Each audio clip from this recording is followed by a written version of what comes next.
Каўчэг з частицай мошчаў свяцителя Тихона, патрыарха Маскоўскага і ўсяе Русі, прывезлі да пакланення ў Гомель. Святыня прабудзе ў горадзе да 20 красавіка. Патрыарх Тихон – адзін з самых ушаноўваемых святых. Рускую царкву ён узначальваў у няпросты перыяд эпохі ганенняў. Прыхаджане просяць у святога аб збавенні ад хвароб, злосці і засмучэння.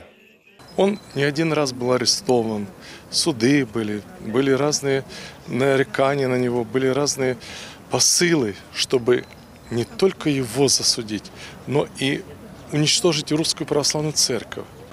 И вот этот человек фактически стоял в кормило и не допустил распада русской православной церкви. У 100-гадовую гадавіну з дня скуну свяцителя Тихона па благаславенні свяцейшага патрыарха Маскоўскага і ўсяе Русі Кірыла каўчэг з частіцы яго мошчаў будзе дастаўлены ў 90 гарадоў Расіі і Беларусі.